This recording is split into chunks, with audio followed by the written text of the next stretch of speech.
here's what Thyatira reads, and don't eat me alive. I've got family members that are Catholic, and I love them to death. But here's something what the letter reads. It is a church. It is the first one of the last four. All right, this would be Revelation chapter 2, beginning in verse 18. To the angel of the church of Thyatira, write. These are the words of the Son of God, whose eyes are like that of blazing fire and whose feet are like burnished bronze. We've gone from a little angry to these words sound very intense. I know your deeds and your love and faith and your service and perseverance. There is no church that is more giving to the poor over time. Well, that's a toss-up. But the Catholic Church is known for being there for the needy and helping the poor. I know your deeds, your love and your faith, your service and your perseverance, and that you are even doing more now than you did at the first, is what it's stating. Nevertheless, I have this against you. You tolerate that woman Jezebel, who calls herself a prophet.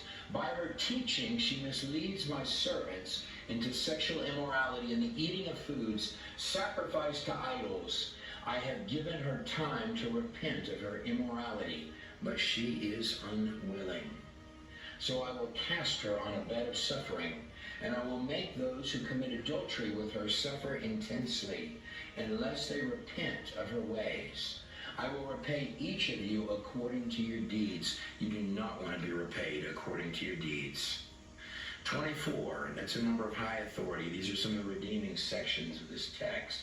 Note each word carefully. Now I say to the rest of you in Thyatira, to you who do not hold to her teachings and have not learned Satan's so-called deep secrets, I will not impose any other burden upon you except that you hold on to what you have until I come.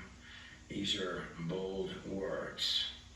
Here's, of course, the Catholic Church's Vatican audience hall. It's shaped like an enormous serpent head. They have very sketchy answers for this, and more than just the shape of the auditorium being that of a serpent. By the way, serpent worship is the oldest form of worship on the planet. It goes all the way back to the Nakash, which means shining one, and the garden is where it goes back to. But it's not just sketchy answers for why we've got an auditorium shaped like a serpent, but in the heart of that auditorium, we have this thing here, this reptilian-looking thing here that is said to be an image of Jesus coming forth. It looks strikingly similar to the imagery we have here in this snake-shaped, this serpent-shaped audience hall. The Dark Ages were the time that came after the Romans. The Dark Ages were predominantly the time period ruled by the Catholic Church. You had really two things that prominently stick out that were science developments, if you were, during that time.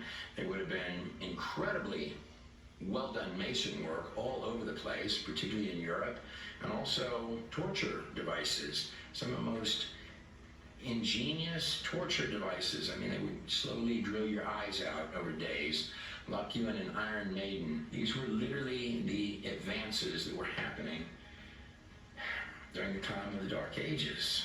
I think a lot of the secrets in the secret clubhouses come from a lot of things that came from exactly those time frames.